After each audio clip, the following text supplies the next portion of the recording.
En el corazón de la Ciudad de México, entre avenidas que nunca duermen y edificios que compiten por rozar el cielo, existe una propiedad que durante décadas ha representado mucho más que ladrillos y ventanas. Es una mansión que pocos han visto por dentro, pero que millones imaginan cada vez que escuchan el apellido que la habita. Una residencia que nació como refugio familiar y que con el paso del tiempo se convirtió en símbolo de algo mucho más grande y complejo de lo que cualquier plano arquitectónico podría anticipar. Esta no es la historia de una casa cualquiera. Es la historia de cómo un espacio privado puede llegar a representar toda una era económica de un país.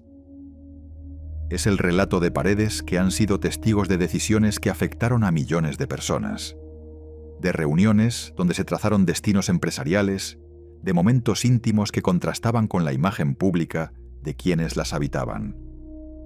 Y es también una reflexión sobre lo que significa construir un legado, mantenerlo y eventualmente preguntarse qué quedará de él cuando las generaciones pasen. Para que este lugar funcionara como un hogar durante tantas décadas, fue necesario un esfuerzo constante que hoy resulta difícil de imaginar. No hablamos solo de personal de limpieza o jardineros.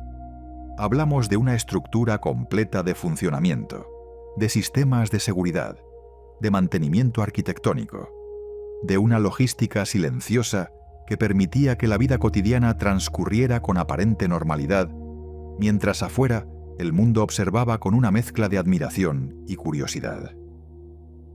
¿Cómo se construye una fortuna capaz de sostener no solo una mansión, sino todo un imperio inmobiliario y empresarial?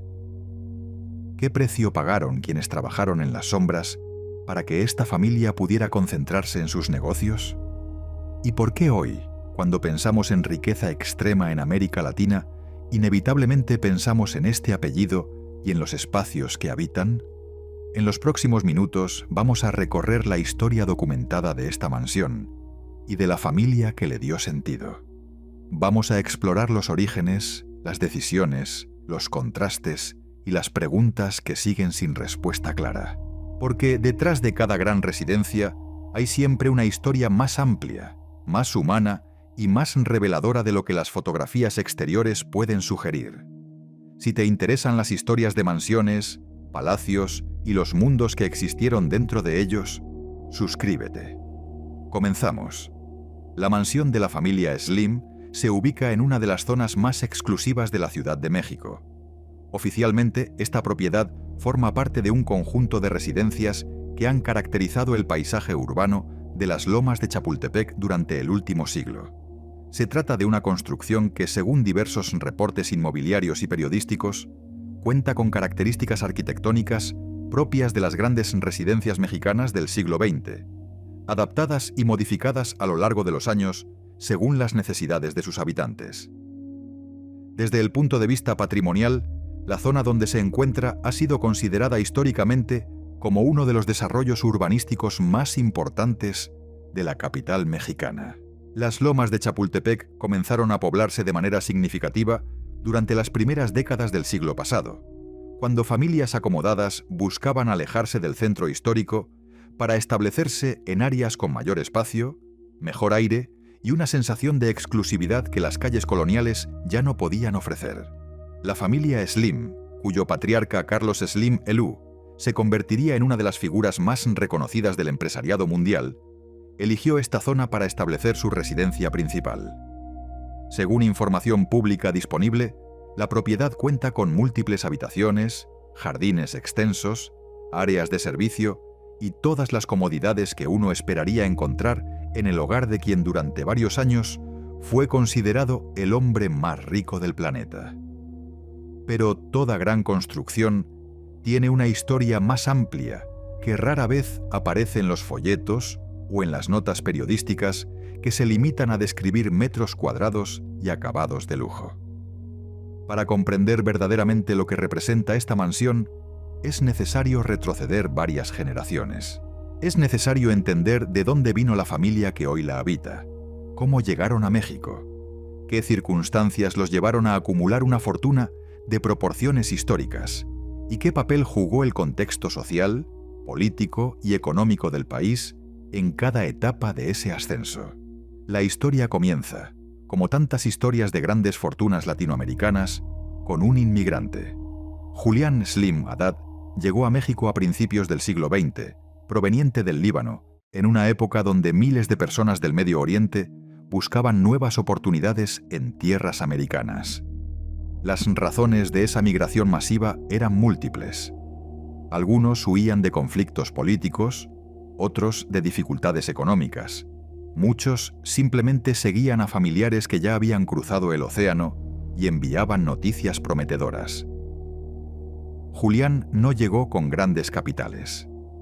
Según los relatos familiares que han trascendido a través de entrevistas y biografías, arribó con lo básico y comenzó a trabajar en el comercio.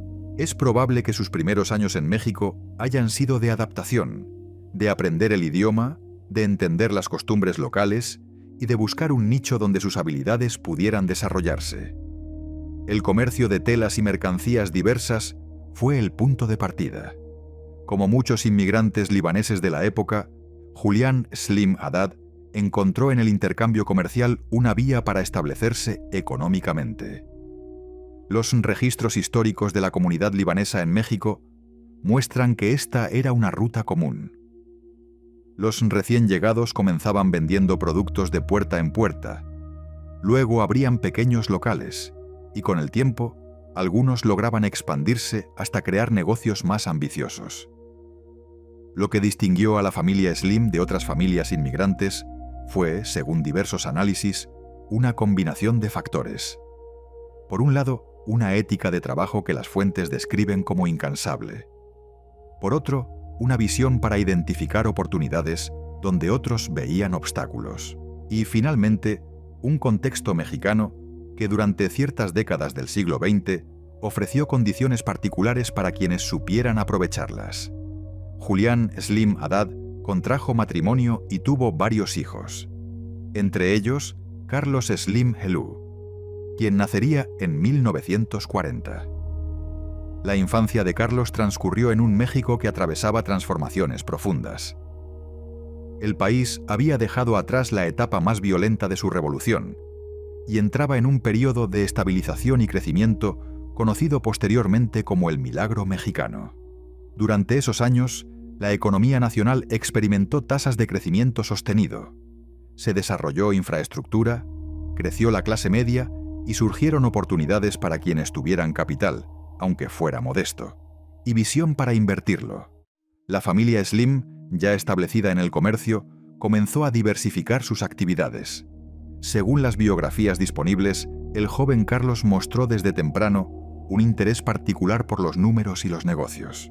Se cuenta que su padre le enseñó a llevar registros contables desde la infancia, que le regaló un cuaderno donde anotaba sus pequeños ahorros y gastos, y que esas lecciones tempranas sentaron las bases de lo que vendría después.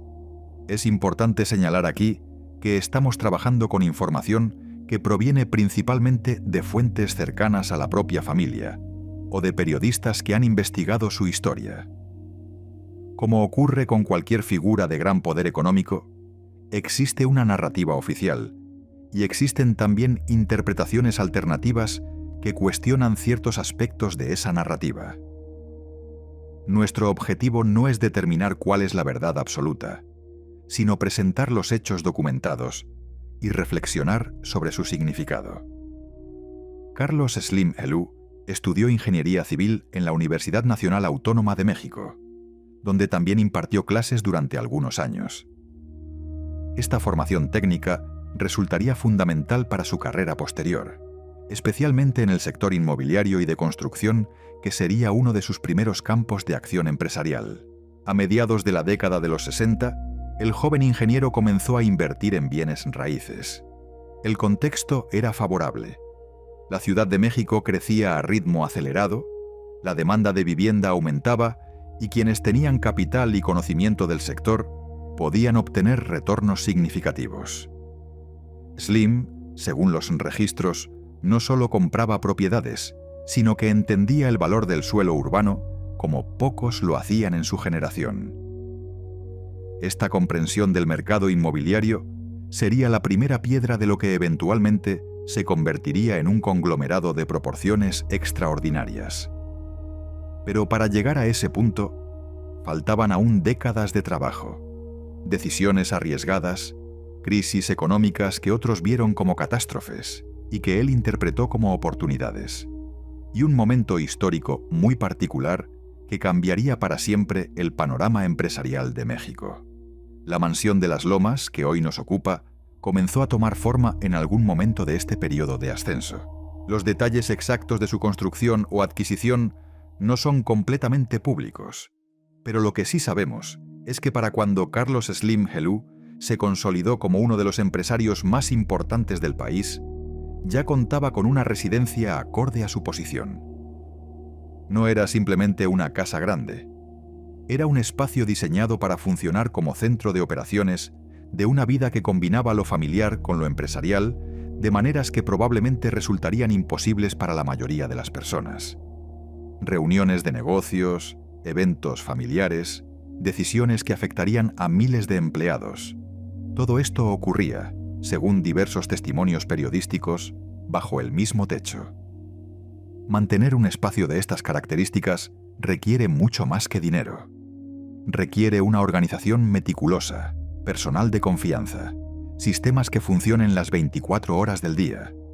Requiere también una cierta tolerancia a vivir en un espacio que, por más privado que sea, siempre está de alguna manera expuesto al escrutinio público. Los vecinos de la zona han relatado en diversas ocasiones la presencia constante de seguridad, los movimientos de vehículos, la sensación de que algo importante ocurría siempre detrás de esos muros. Para quienes viven en propiedades cercanas, la mansión Slim representa un vecino silencioso pero omnipresente, una manifestación física de un poder que trasciende lo meramente residencial. Y aquí es donde comenzamos a adentrarnos en territorio más complejo, porque hablar de la mansión de la familia Slim no es solo hablar de arquitectura o decoración, es hablar de lo que significa la riqueza extrema en un país con niveles significativos de desigualdad. Es reflexionar sobre cómo los espacios físicos pueden convertirse en símbolos de estructuras económicas más amplias. Es preguntarse qué historias no se cuentan cuando solo nos enfocamos en los metros cuadrados y el valor catastral. En las próximas secciones exploraremos cómo se construyó realmente la fortuna que sostiene esta propiedad, qué papel jugaron las decisiones políticas de distintos gobiernos mexicanos, cómo funcionaba y sigue funcionando el aparato humano que permite que una residencia de este calibre opere día tras día, y qué nos dice todo esto sobre la sociedad en la que vivimos. Porque las casas, especialmente las grandes casas, son siempre más que la suma de sus habitaciones. Son reflejos de épocas, testimonios de sistemas económicos, monumentos involuntarios a formas de organización social que merecen ser examinadas con atención y sin prejuicios, pero también sin ingenuidad. La tarde cae sobre la Ciudad de México y las luces de la mansión comienzan a encenderse. Detrás de cada ventana hay una historia que probablemente nunca conoceremos completamente, pero podemos intentar aproximarnos, con respeto y con rigor, a lo que esas paredes representan. El México de mediados del siglo XX, donde Carlos Slim Helú comenzó su carrera, era un país de contrastes marcados.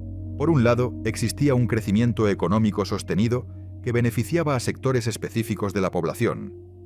Por otro, amplias capas de la sociedad permanecían al margen de ese desarrollo, especialmente en zonas rurales y en los cinturones de pobreza que comenzaban a formarse alrededor de las grandes ciudades. En este contexto, las oportunidades para quienes tenían acceso a capital y educación eran significativamente mayores que para quienes carecían de ambos. El sistema económico mexicano de esas décadas, caracterizado por un fuerte control estatal, pero también por alianzas cercanas entre gobierno y ciertos sectores empresariales, creaba condiciones específicas que favorecían a determinados actores. No estamos sugiriendo con esto que el éxito de la familia Slim haya sido ilegítimo o producto de favoritismos. Simplemente estamos contextualizando. Cualquier fortuna de gran magnitud se construye dentro de un sistema específico, con reglas específicas, y comprender ese sistema es fundamental para comprender la fortuna misma.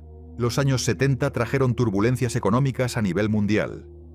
La crisis del petróleo, la inflación galopante en muchos países y las tensiones geopolíticas afectaron también a México. Sin embargo, para inversores con visión de largo plazo y estómago para soportar la volatilidad, estas crisis también representaban oportunidades. Carlos Slim, según los análisis de su trayectoria, desarrolló una filosofía de inversión que consistía precisamente en comprar cuando otros vendían por pánico. Esta estrategia contracíclica le permitiría, en las décadas siguientes, adquirir activos a precios significativamente menores a su valor real, para luego beneficiarse cuando los mercados se recuperaban. La mansión de las Lomas, mientras tanto, seguía siendo el escenario de una vida familiar que, según los testimonios disponibles, mantenía ciertas tradiciones pese a la creciente fortuna. Se habla de comidas familiares regulares, de una educación relativamente austera para los hijos pese a los recursos disponibles, de un estilo de vida que, al menos, según la narrativa oficial, no caía en los excesos que podrían esperarse de una familia de su posición. Es difícil verificar completamente estas afirmaciones. Las familias poderosas tienen acceso a mecanismos de control de imagen que el ciudadano común no posee. Periodistas, biógrafos y comunicadores dependen a menudo de la cooperación de estas familias para obtener información, lo que puede sesgar las narrativas resultantes. Dicho esto, no tenemos evidencia concreta que contradiga la imagen de relativa austeridad que se ha proyectado sobre la vida doméstica de los Slim. Lo que sí podemos afirmar con mayor certeza es que la mansión funcionaba, y probablemente sigue funcionando, como un centro neurálgico de actividades que van mucho más allá de lo estrictamente doméstico. Es un espacio donde lo privado y lo público, lo familiar y lo empresarial, se entrelazan de maneras que definen no solo la vida de sus habitantes, sino también, de forma indirecta, la vida de miles de empleados, socios comerciales y ciudadanos afectados por las decisiones que allí se toman. Esta intersección entre el hogar y el poder es característica de las grandes familias empresariales a lo largo de la historia. Los Medici en Florencia, los Rothschild en Europa, los Rockefeller en Estados Unidos, todos ellos habitaron espacios que eran simultáneamente residencias y centros de poder. La mansión Slim se inscribe en esta tradición, adaptada al contexto mexicano del siglo XX y XXI. La década de los 80 representó para México un período de transformaciones profundas que marcarían el destino económico del país durante las siguientes generaciones. La crisis de la deuda de 1982 sacudió los cimientos del modelo de desarrollo que había predominado durante décadas. El peso se devaluó dramáticamente, la inflación alcanzó niveles que hoy resultan difíciles de imaginar, y muchas empresas que parecían sólidas se derrumbaron prácticamente de la noche a la mañana. Para Carlos Slim Helú, este momento de caos generalizado representó, según los análisis posteriores de su trayectoria, una oportunidad histórica. Mientras la mayoría de los inversores huían despavoridos, vendiendo activos a precios de liquidación para salvar lo que pudieran, él adoptó la estrategia contraria. Con capital acumulado durante las décadas anteriores y una convicción que algunos calificaron de temeraria, comenzó a adquirir empresas, propiedades y participaciones accionarias a valores que reflejaban el pánico del momento más que el potencial real de esos activos. Esta estrategia requería no solo recursos financieros, sino también una fortaleza psicológica considerable. Comprar cuando todo parece derrumbarse implica aceptar la posibilidad de equivocarse, de ver cómo el valor de tus adquisiciones sigue cayendo, de enfrentar críticas de quienes consideran que estás tirando el dinero. Según los relatos disponibles, Slim mantuvo su curso pese a las dudas que pudieran surgir a su alrededor. La mansión de las Lomas, durante estos años turbulentos, probablemente fue escenario de innumerables conversaciones donde se evaluaban riesgos, se analizaban oportunidades y se tomaban decisiones que afectarían el futuro de la familia y de muchos otros.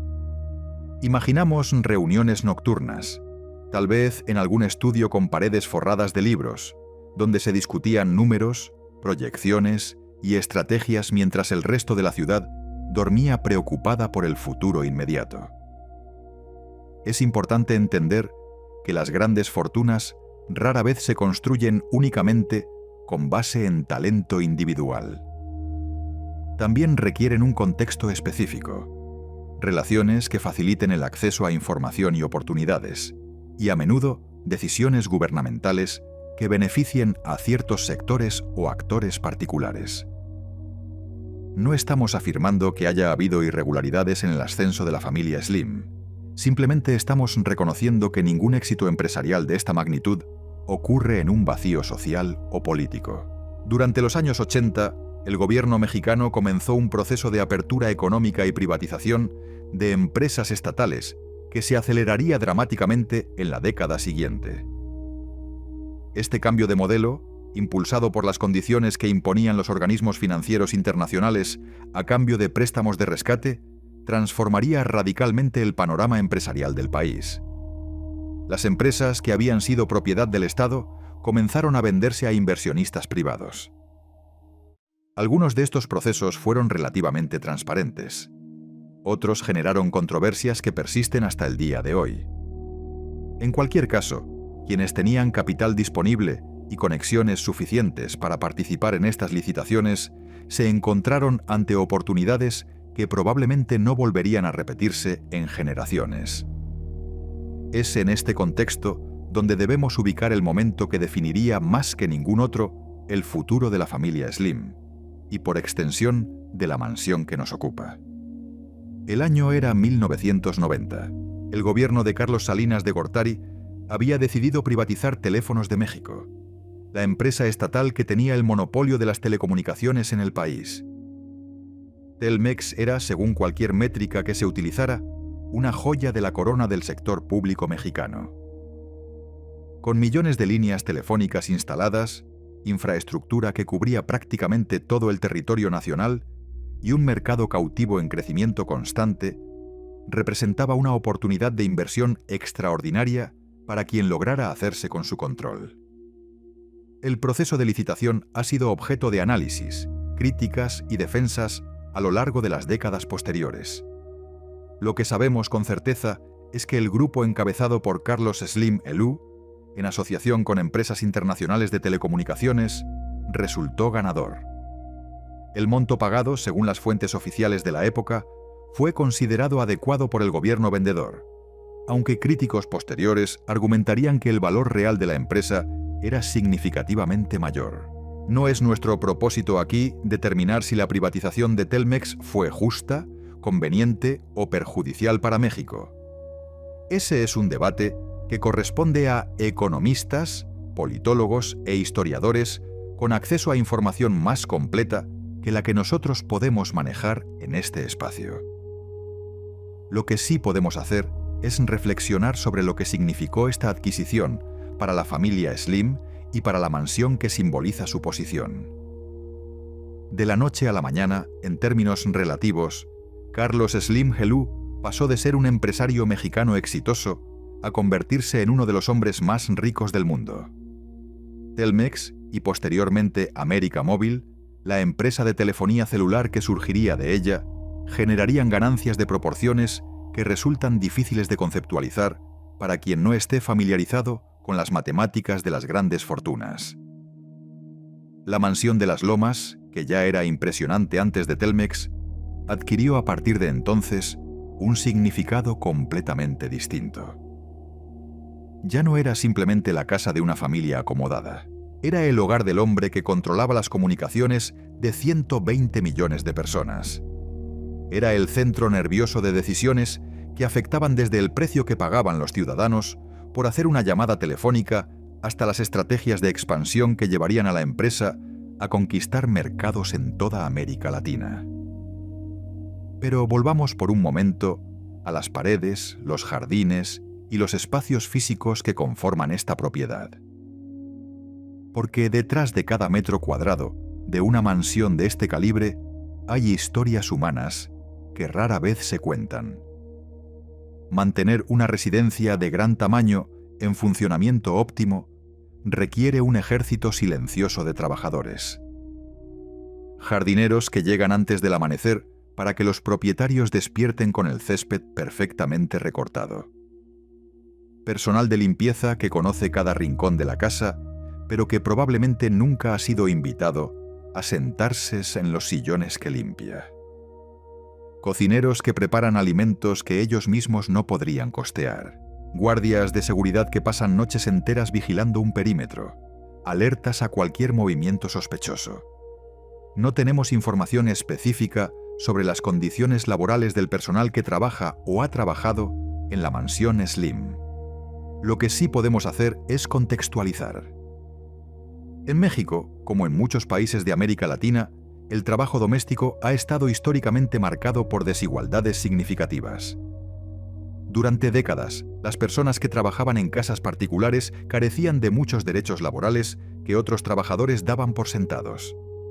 Jornadas extendidas, salarios bajos, falta de seguridad social y una dependencia casi feudal respecto a los empleadores eran condiciones comunes.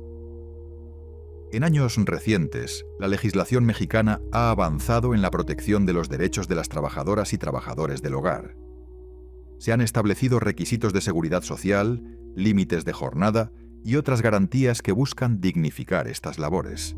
Sin embargo, la implementación de estas normas sigue siendo desigual, y muchas personas continúan trabajando en condiciones que no cumplen completamente con lo que la ley establece.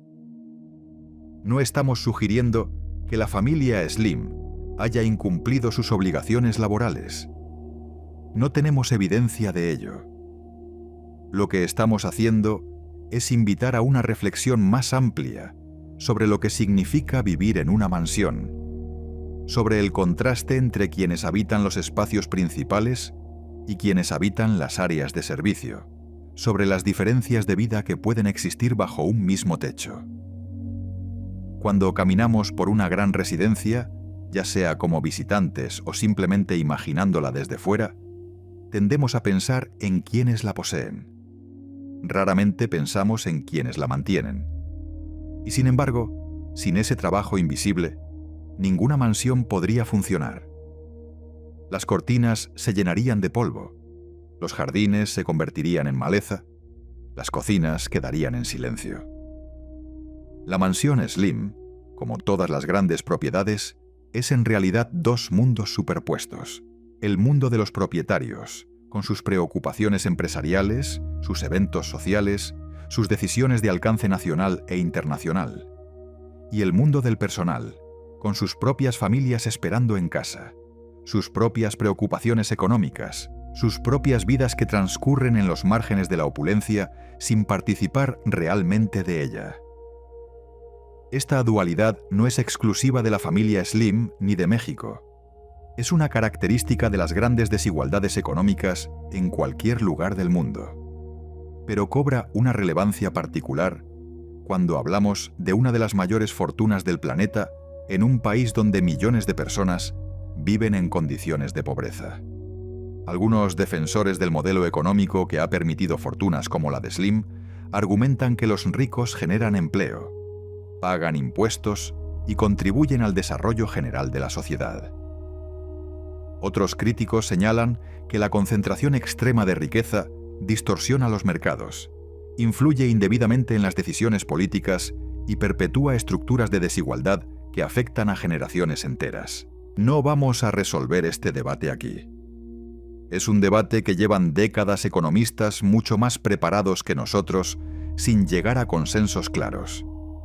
Lo que sí podemos hacer es observar la mansión como un símbolo de estas tensiones, como un espacio físico donde estas contradicciones se materializan de forma concreta y visible. Los años 90 y los primeros años del nuevo milenio vieron crecer la fortuna Slim a ritmos que desafiaban la imaginación. América Móvil se expandió por todo el continente, desde Argentina hasta Estados Unidos. El grupo diversificó sus inversiones en sectores tan variados como la minería, la construcción, el comercio minorista y los medios de comunicación. En algún momento de la primera década del siglo XXI, Carlos Slim Helú apareció por primera vez en la lista de Forbes como el hombre más rico del mundo, superando a figuras como Bill Gates y Warren Buffett. Esta posición en la cima de la pirámide económica global tuvo consecuencias directas para la vida cotidiana de la familia. La seguridad, que siempre había sido una preocupación, se convirtió en una obsesión necesaria. México atravesaba años de violencia relacionada con el crimen organizado, y los secuestros de personas adineradas eran una amenaza real y presente. La Mansión de las Lomas, según reportes periodísticos, reforzó sus medidas de protección: cámaras, sensores, guardias armados, vehículos blindados, rutas variables de desplazamiento. Todo un aparato de seguridad que transformaba la experiencia de vivir en esa propiedad. Lo que para la mayoría de las personas es un simple hogar, un lugar de descanso y privacidad, se convertía para los Slim en una fortaleza que había que defender constantemente. ¿Cómo afecta esto a la vida cotidiana? ¿Cómo se crían hijos en un ambiente donde la amenaza de secuestro es una posibilidad real? ¿Cómo se mantienen relaciones sociales normales cuando cada salida requiere planificación de seguridad? Estas son preguntas que probablemente solo quienes han vivido en circunstancias similares pueden responder con propiedad. Lo que sí podemos observar es que la riqueza extrema, además de todos sus privilegios evidentes, trae consigo cargas que rara vez consideramos. El aislamiento, la desconfianza, la imposibilidad de saber si quienes te rodean lo hacen por afecto genuino o por interés económico. La mansión, en este sentido, es tanto refugio como prisión, tanto símbolo de éxito como recordatorio constante de los riesgos que ese éxito conlleva. Los hijos de Carlos Slim Helú crecieron en este ambiente. Carlos, Marco Antonio, Patrick, Soumaya, Vanessa y Johanna. Cada uno de ellos tuvo que encontrar su propio camino dentro de las estructuras que su padre había construido. Algunos se integraron directamente a los negocios familiares, ocupando posiciones de liderazgo en las diversas empresas del grupo. Otros mantuvieron perfiles más bajos, desarrollando intereses propios, aunque inevitablemente vinculados al apellido que llevan. La mansión fue, para todos ellos, el escenario de su formación, el lugar donde aprendieron lo que significaba ser un Slim en México, con todas las oportunidades y todas las limitaciones que eso implica. Las paredes que hoy siguen en pie fueron testigos de sus infancias, sus adolescencias, sus primeros pasos en el mundo adulto. En 2013, un evento sacudió a la familia y probablemente transformó para siempre el significado de la mansión. Soumaya Domit, esposa de Carlos Slim Helú durante más de 30 años, falleció tras una larga batalla contra una enfermedad renal. Su muerte representó no solo una pérdida personal devastadora, sino también el fin de una era para la familia. Soumaya había sido, según todos los testimonios disponibles, una presencia fundamental en la vida familiar.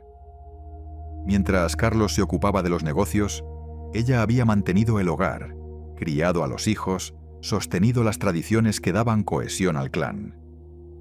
La mansión, que ella había habitado y probablemente decorado a lo largo de décadas, quedó marcada por su ausencia. Carlos Slim Helú, en homenaje a su esposa, inauguró poco tiempo después el Museo Soumaya, una construcción espectacular diseñada para albergar la colección de arte que la pareja había reunido a lo largo de los años.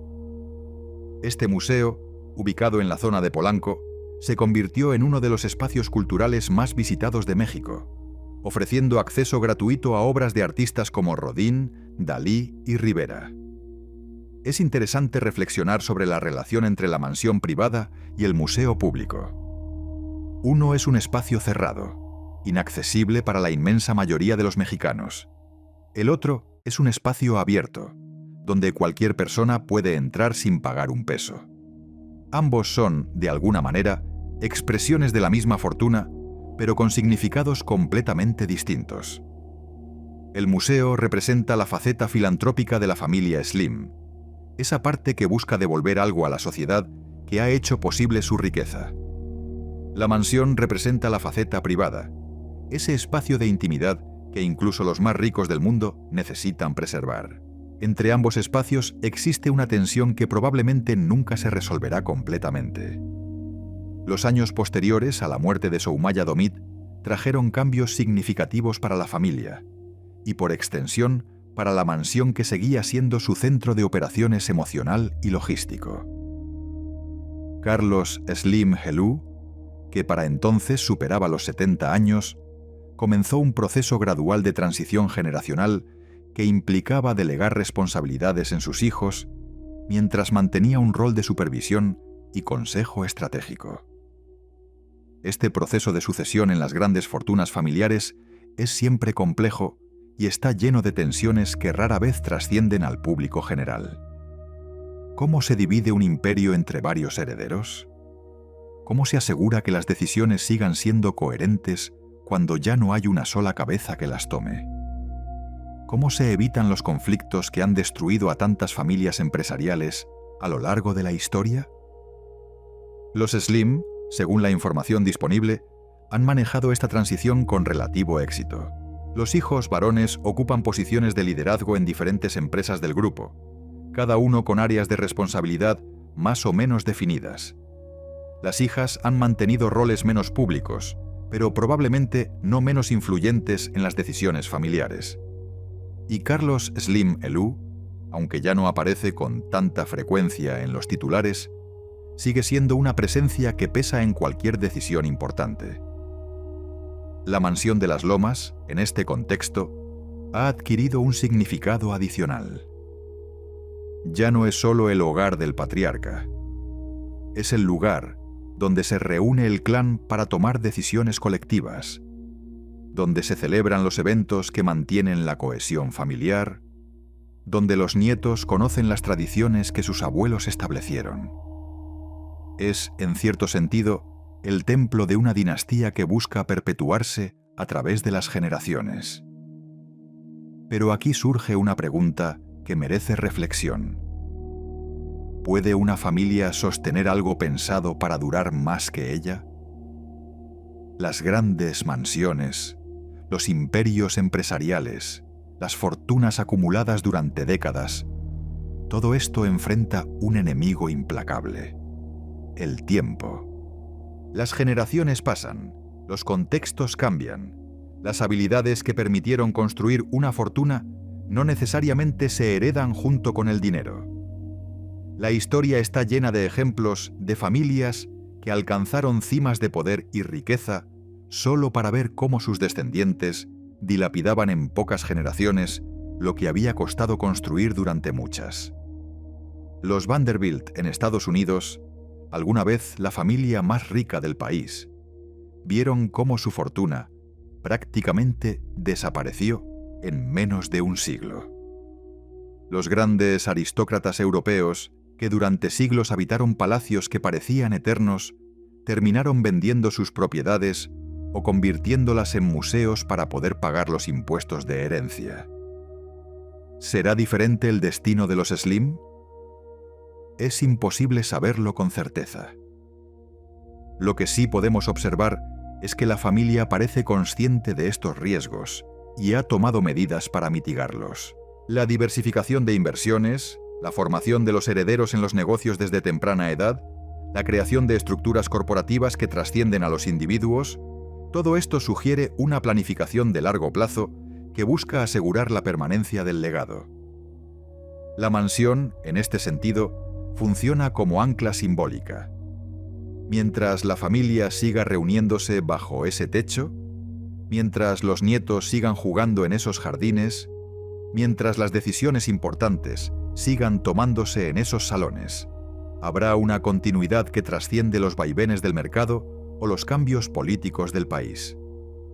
Pero el mundo alrededor de la mansión no ha permanecido estático. El México de hoy es muy diferente al México donde Carlos Slim Helou comenzó su carrera empresarial. Las expectativas sociales han cambiado El escrutinio sobre las grandes fortunas se ha intensificado, y las preguntas sobre la legitimidad de la riqueza extrema se plantean con más frecuencia y más fuerza que nunca.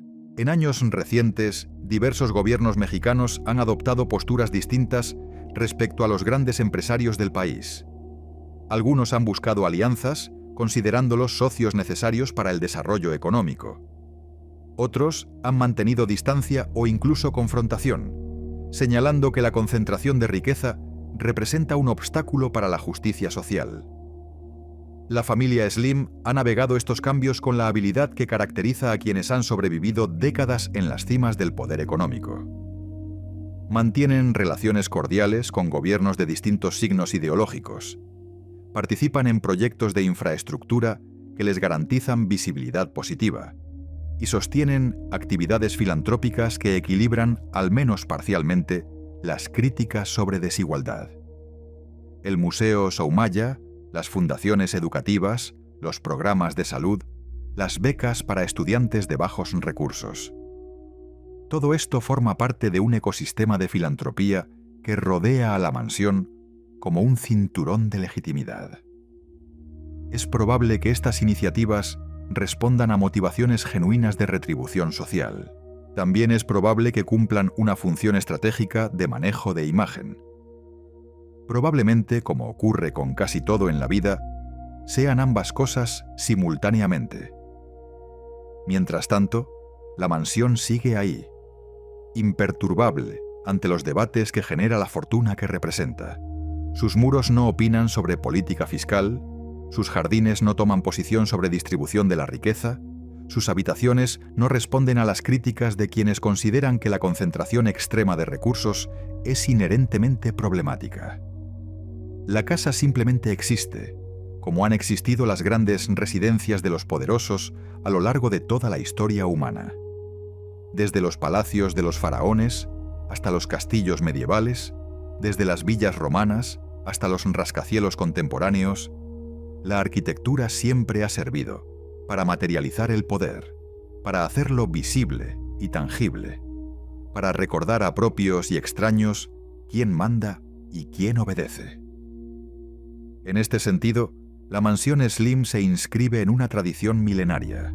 Es la expresión física de un poder económico que, aunque opere principalmente a través de números en pantallas de computadora y decisiones tomadas en salas de juntas, necesita también manifestarse en el espacio concreto.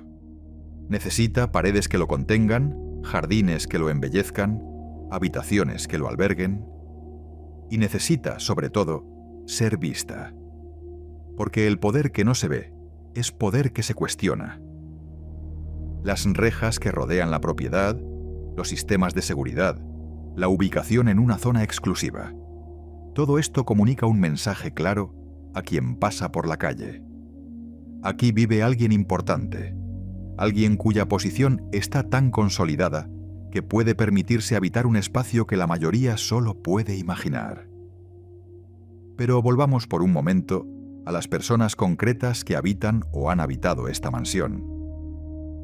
Porque detrás de las cifras astronómicas y los titulares de prensa hay seres humanos con sus propias complejidades, sus propios dolores, sus propias alegrías que ninguna cantidad de dinero puede garantizar ni impedir. Carlos Slim Helú enviudó a los 70 y pocos años, después de más de 3 décadas de matrimonio. Según los testimonios de quienes lo conocen, la pérdida de Soumaya fue un golpe del que nunca se recuperó completamente. El hombre que había enfrentado crisis económicas, competidores despiadados y escrutinio público constante, se encontró de pronto vulnerable ante algo que ninguna estrategia empresarial podía resolver. La mansión, que durante tantos años había sido el escenario de una vida compartida, se convirtió en un espacio lleno de ausencias. Cada habitación recordaba momentos que ya no volverían. Cada objeto evocaba conversaciones interrumpidas para siempre. Es probable que caminar por esos pasillos después de la muerte de su esposa haya sido, para Slim, una experiencia muy diferente a la de los años anteriores. Porque las casas absorben las emociones de quienes las habitan. se impregnan de risas y llantos, de celebraciones y duelos, de los pequeños rituales cotidianos que dan forma a una vida compartida. Cuando una de las personas que daba sentido a esos rituales desaparece, la casa entera cambia de naturaleza. Los espacios que antes eran cálidos pueden volverse fríos. Las habitaciones que antes bullían de actividad pueden quedar en silencio. No sabemos cómo vivió Carlos Slim Helú el duelo por su esposa dentro de las paredes de la mansión. Es un asunto privado que probablemente nunca se hará público con detalle. Lo que sí podemos inferir es que, como cualquier ser humano enfrentado a la pérdida de un ser querido, tuvo que encontrar la manera de seguir adelante, de darle nuevo sentido a un espacio que había perdido parte de su significado original. Los hijos, ya adultos para entonces, probablemente jugaron un papel importante en este proceso. Las reuniones familiares, los nietos correteando por los jardines, las celebraciones de fechas importantes, todo esto habría ayudado a llenar el vacío que dejó la ausencia de Soumaya. La mansión, lejos de convertirse en un mausoleo, siguió siendo un espacio vivo, donde las nuevas generaciones creaban sus propios recuerdos. Es interesante pensar en cómo percibirán esta propiedad los nietos de Carlos Slim Helú.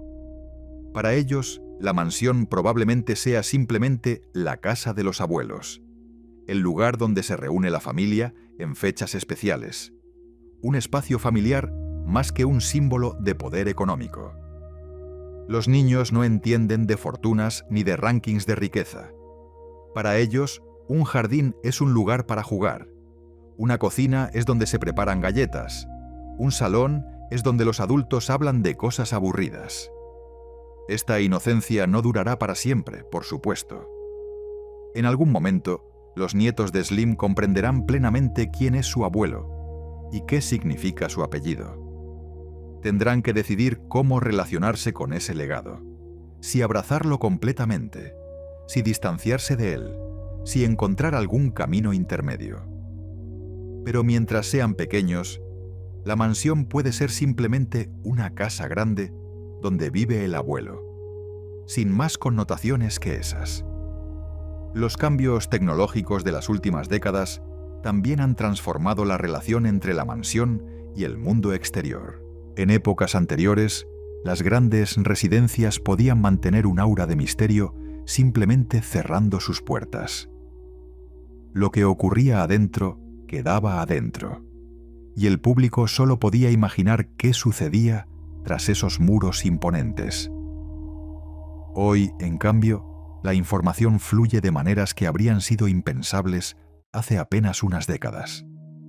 Las redes sociales, los teléfonos con cámara, los drones que pueden sobrevolar propiedades privadas, todo esto ha erosionado la privacidad incluso de los más ricos y poderosos. Cualquier persona con acceso a Internet puede ver imágenes satelitales de la mansión Slim, leer especulaciones sobre su valor, conocer detalles arquitectónicos que antes habrían sido secretos bien guardados. Esta exposición involuntaria ha obligado a las familias poderosas a adaptar sus estrategias de comunicación. Ya no basta con ignorar al público y esperar que los curiosos se cansen. Ahora es necesario gestionar activamente la imagen, ofrecer cierta información para evitar que se especule con información peor, participar en el flujo mediático, aunque sea de manera controlada. La familia Slim ha manejado esta situación con relativa habilidad. Carlos Slim Helú concede entrevistas ocasionales donde proyecta una imagen de empresario austero, patriarca familiar y ciudadano comprometido con México. Sus hijos mantienen perfiles más bajos, pero aparecen ocasionalmente en eventos públicos o declaraciones corporativas. La mansión misma permanece cerrada al público, pero su existencia no se niega ni se oculta de manera agresiva. Este equilibrio entre privacidad y exposición es delicado y requiere atención constante. Un escándalo, una fotografía inconveniente, una declaración desafortunada. Cualquiera de estos elementos podría alterar la percepción pública de la familia y, por extensión, de la mansión que habitan. El precio de la fama extrema es la vigilancia extrema, y quienes viven en las cimas del poder económico lo saben mejor que nadie. Mientras tanto, la Ciudad de México sigue creciendo y transformándose alrededor de la mansión.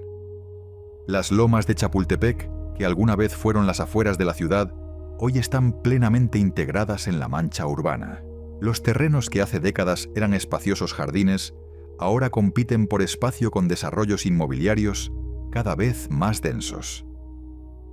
La mansión Slim, en este contexto, representa un anacronismo. Es una propiedad de escala que ya casi no se construye en zonas urbanas consolidadas. Los nuevos ricos de México, aquellos que han hecho fortunas en tecnología o finanzas en las últimas décadas, tienden a habitar departamentos de lujo en torres de diseño contemporáneo, o a construir residencias en desarrollos exclusivos más alejados del centro.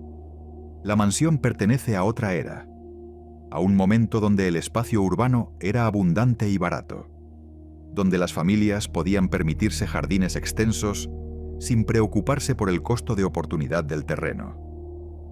Mantenerla hoy implica renunciar a un valor inmobiliario que sería considerable si se vendiera y se subdividiera para desarrollo vertical. ¿Por qué la familia Slim mantiene la mansión a pesar de estas consideraciones económicas? Probablemente porque su valor no se mide solo en términos financieros. Es un valor simbólico, emocional, identitario. Es el lugar donde Carlos Slim Helú construyó su vida familiar, donde sus hijos crecieron, donde su esposa está presente en cada rincón, aunque ya no esté físicamente. Vender la mansión sería, en cierto sentido, vender la historia de la familia. Esta decisión de mantener la propiedad, de resistir la presión inmobiliaria que ha transformado casi todo lo que la rodea, puede leerse de diferentes maneras. Puede verse como apego sentimental, como afirmación de poder, como simple comodidad de quien no necesita optimizar el rendimiento de cada metro cuadrado que posee. Probablemente sea todas estas cosas y ninguna completamente. Lo que es cierto es que mientras la mansión siga en pie, mientras la familia Slim siga reuniéndose bajo su techo, representará algo que trasciende su valor material. Será un monumento a una forma de entender el éxito, la familia y el legado. Será un recordatorio de que incluso las mayores fortunas están ancladas en espacios concretos, en paredes y techos y jardines que pueden tocarse y habitarse. Y será también una pregunta abierta sobre el futuro, porque nadie sabe qué será de la mansión dentro de 50 o 100 años. Tal vez siga siendo residencia familiar. Tal vez se convierta en museo, como han hecho otras grandes familias con sus propiedades históricas. Tal vez sea vendida y demolida para dar paso a un desarrollo inmobiliario. Tal vez quede abandonada, como tantas mansiones que alguna vez fueron símbolo de poder, y hoy son ruinas melancólicas. El tiempo, ese enemigo implacable que mencionamos antes, terminará decidiendo. Y mientras tanto, la mansión sigue ahí, con sus luces que se encienden al atardecer y se apagan en la madrugada, con sus jardines que florecen cada primavera, con sus habitaciones que guardan secretos que probablemente nunca conoceremos. La noche cae sobre la Ciudad de México y millones de luces comienzan a parpadear en el horizonte infinito de esta metrópolis que nunca duerme completamente. Entre todas esas luces, algunas corresponden a la mansión de la familia Slim, esa propiedad que hemos recorrido a lo largo de este relato y que ahora, en estas horas de quietud, adquiere una cualidad casi espectral. Hay algo particular en las grandes casas cuando el sol se oculta. Durante el día son estructuras imponentes que proyectan poder y solidez. Por la noche se transforman en siluetas misteriosas, en contenedores de historias que la oscuridad parece amplificar. Las ventanas iluminadas sugieren vida en su interior, movimiento, conversaciones, rutinas domésticas que transcurren ajenas a la curiosidad del mundo exterior. ¿Qué ocurre dentro de la mansión Slim a estas horas? Probablemente lo mismo que ocurre en cualquier hogar. Cenas familiares, tal vez, televisores encendidos, libros abiertos, conversaciones telefónicas, los rituales universales de la vida doméstica que ni la mayor fortuna del mundo puede alterar fundamentalmente. Porque al final del día, incluso los más ricos necesitan comer, descansar, conectar con sus seres queridos. Esta banalidad de lo cotidiano es quizás el aspecto más difícil de comprender cuando pensamos en las vidas de los extremadamente ricos. Tendemos a imaginar existencias completamente distintas a las nuestras, llenas de lujos exóticos y experiencias inalcanzables. Y aunque ciertamente hay diferencias significativas, también hay una humanidad compartida que ninguna cantidad de dinero puede eliminar. Carlos Slim Helú, según las entrevistas que ha concedido a lo largo de los años, describe rutinas que podrían pertenecer a cualquier empresario de su generación. Madruga, revisa información sobre sus empresas, atiende reuniones, almuerza con frecuencia con familiares o socios. Por las tardes, según algunos reportes, dedica tiempo a la lectura y a seguir de cerca los movimientos de los mercados. Las noches son para la familia, para los nietos, para ese descanso que incluso los más ocupados necesitan. La mansión, en este contexto, funciona como el escenario de una vida que, más allá de su escala, sigue patrones reconocibles. Hay habitaciones para dormir, espacios para trabajar, áreas para socializar. Hay probablemente una cocina donde se preparan alimentos, un comedor donde se comparten, una sala donde se conversa después de cenar. Las proporciones serán mayores, los acabados más lujosos, pero la estructura básica de un hogar permanece. Lo que distingue a esta mansión de los hogares comunes no es tanto su interior como su contexto. Es una propiedad vigilada permanentemente, rodeada de medidas de seguridad que la mayoría de las personas nunca experimentarán. Es un espacio donde se toman decisiones que afectan a miles de empleados y millones de consumidores. Es el centro simbólico de una fortuna que ha sido objeto de admiración, crítica, análisis y debate durante décadas. Hoy, cuando las redes sociales permiten que cualquier persona comparta opiniones sobre cualquier tema, la familia Slim es objeto constante de comentarios. Algunos la admiran como ejemplo de éxito empresarial, como demostración de que en México es posible construir fortunas de escala global. Otros la critican como símbolo de una desigualdad que consideran injusta, como beneficiaria de un sistema económico que favorece a unos pocos a expensas de muchos. La mansión, aunque sus habitantes probablemente no dediquen demasiado tiempo a leer comentarios en Internet, es parte de este debate público. Fotografías de sus exteriores circulan en redes sociales, a veces con admiración, a veces con resentimiento. Estimaciones de su valor, invariablemente especulativas, se comparten como evidencia de la magnitud de la fortuna familiar. Se ha convertido, sin que sus propietarios lo hayan buscado necesariamente, en un ícono cultural que representa algo más grande que sus propios muros.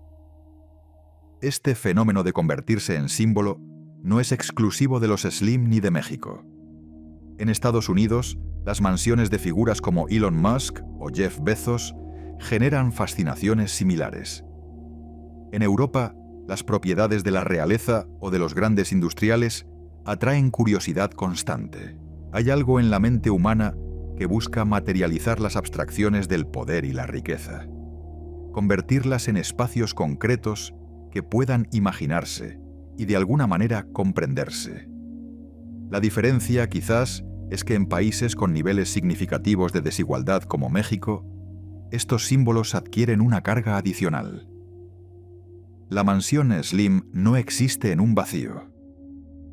Existe en un país donde millones de personas viven en condiciones de pobreza, donde el acceso a vivienda digna sigue siendo un desafío para amplios sectores de la población, donde el contraste entre quienes tienen mucho y quienes tienen poco es visible y cotidiano.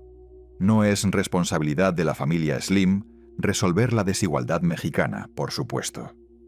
Ese es un problema estructural que requiere políticas públicas, cambios institucionales y transformaciones sociales que trascienden las decisiones de cualquier individuo o familia.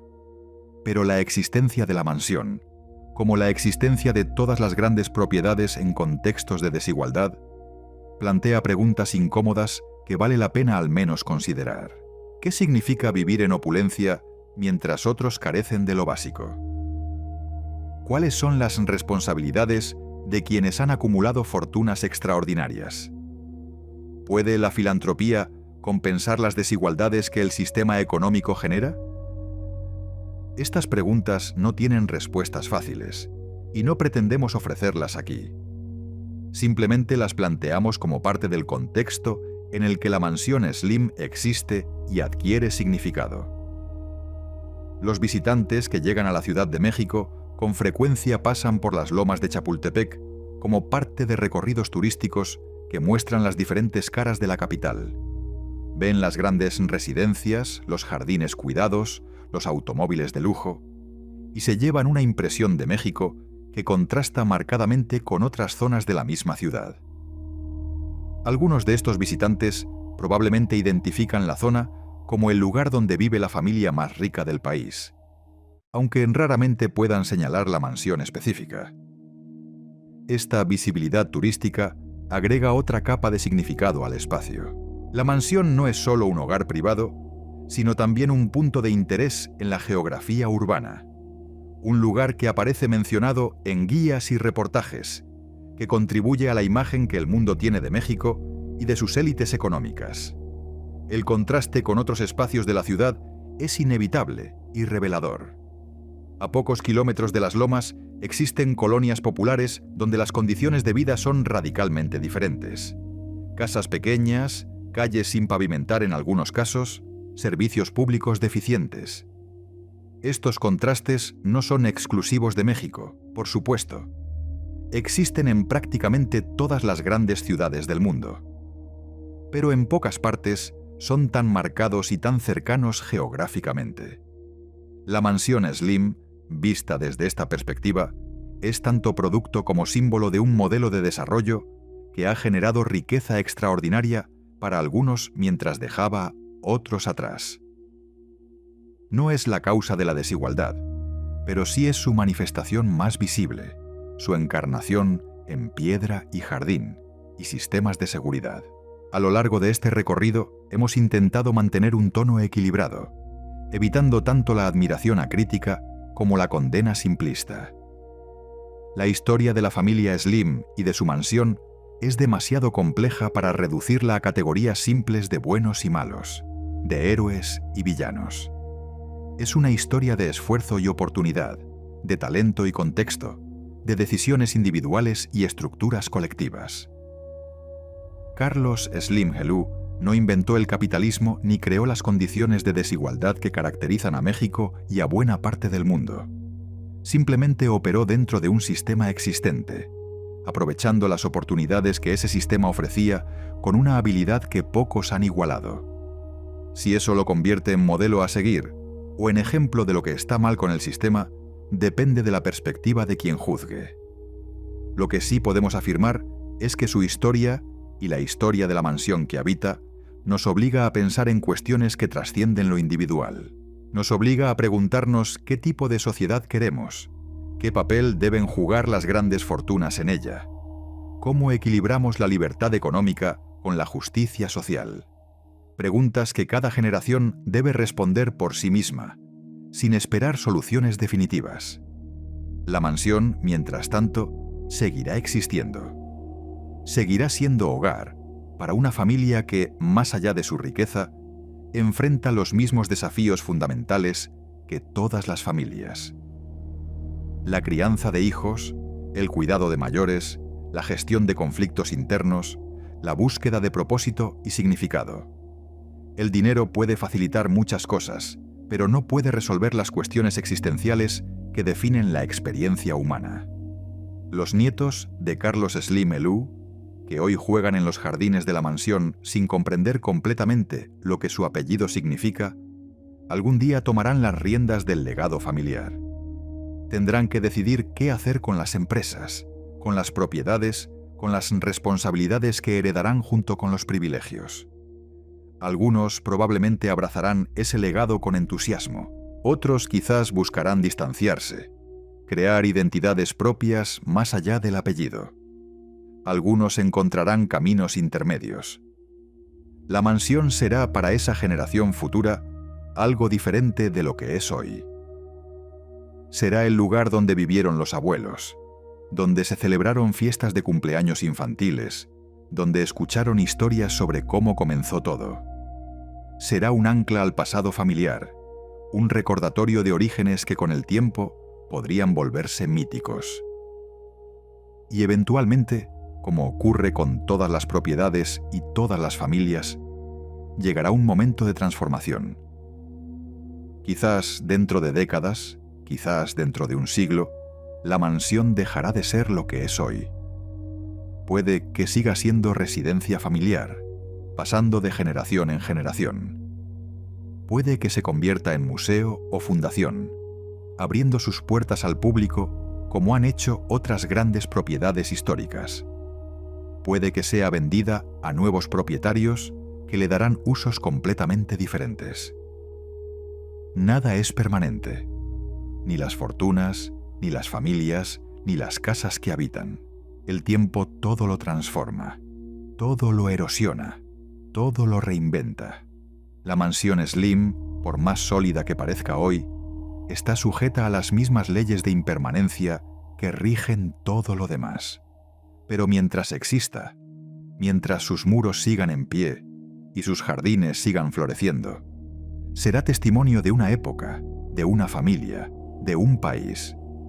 Será recordatorio de lo que fue posible en el México de finales del siglo XX y principios del XXI, para bien y para mal. Será, en definitiva, historia materializada. Cuando recorremos la trayectoria de esta mansión y de quienes la habitan, vemos reflejadas muchas de las tensiones que definen nuestro tiempo. La tensión entre éxito individual y responsabilidad colectiva. La tensión entre privacidad y escrutinio público. La tensión entre preservar el pasado y adaptarse al futuro. La tensión entre disfrutar la riqueza y justificarla ante quienes no la poseen. Estas tensiones no se resolverán en el corto plazo. Son parte de la condición humana, especialmente en sociedades marcadas por desigualdades profundas. Lo que podemos hacer es observarlas con atención, comprenderlas en su complejidad, resistir la tentación de simplificarlas en narrativas de buenos contra malos. La mansión de la familia Slim no es un monstruo ni es un templo sagrado. Es simplemente una casa grande donde vive una familia rica. Una casa con historia, con significado, con implicaciones que trascienden sus muros. Pero al final del día, una casa. Un lugar donde personas de carne y hueso duermen, comen, conversan, ríen, lloran y enfrentan los desafíos universales de la existencia.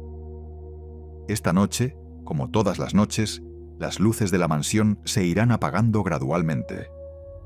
Los habitantes se retirarán a sus habitaciones, encontrarán el descanso que todos necesitamos. Afuera, la ciudad seguirá su ritmo, con sus millones de historias transcurriendo simultáneamente. Y mañana, cuando el sol vuelva a salir, todo comenzará de nuevo. Las casas sobreviven a las personas. Y quizá por eso nos fascinan tanto, porque nos recuerdan lo efímero que es todo lo demás. Las fortunas se construyen y se dilapidan. Las familias crecen y se dispersan. Los imperios empresariales florecen y declinan. Pero las paredes permanecen, al menos por un tiempo, como testigos silenciosos de todo lo que ocurrió entre ellas. La mansión de la familia Slim seguirá ahí mañana, y probablemente siga ahí dentro de muchos años. Sus muros guardarán secretos que nunca conoceremos, historias que nunca se contarán, momentos íntimos que pertenecen solo a quienes los vivieron. Y eso está bien. No todo necesita ser público. No todo necesita ser explicado. No todo necesita ser comprendido por extraños. Lo que sí podemos hacer es reflexionar sobre lo que estas grandes propiedades representan, sobre las preguntas que nos plantean, sobre las realidades que nos obligan a enfrentar. Podemos usar la mansión como espejo, donde examinar nuestras propias ideas sobre riqueza, éxito, familia y legado. Podemos preguntarnos qué construiríamos nosotros si tuviéramos los recursos, qué mantendríamos, qué dejaríamos atrás. Porque al final, todas las casas son proyecciones de quienes las habitan. Son intentos de crear espacios donde la vida pueda transcurrir con cierta coherencia, cierta belleza, cierto sentido. Desde la más humilde hasta la más opulenta, cada vivienda cuenta una historia sobre aspiraciones, limitaciones, elecciones y compromisos. La mansión de la familia Slim cuenta una historia de ambición extraordinaria convertida en realidad tangible. Cuenta una historia de inmigración, trabajo, oportunidad y fortuna. Cuenta una historia de familia que persiste a través de generaciones, de legado que busca perpetuarse. Y cuenta también una historia de desigualdad, de concentración de recursos, de mundos paralelos que coexisten en la misma ciudad, sin tocarse, realmente. No es nuestra tarea juzgar si esta historia es inspiradora o problemática. Probablemente sea ambas cosas, dependiendo de desde dónde se mire. Lo que sí podemos hacer es observarla con atención, con respeto por su complejidad, con disposición a dejar que nos interpele y nos haga pensar. Gracias por acompañarnos en este recorrido. Descansa.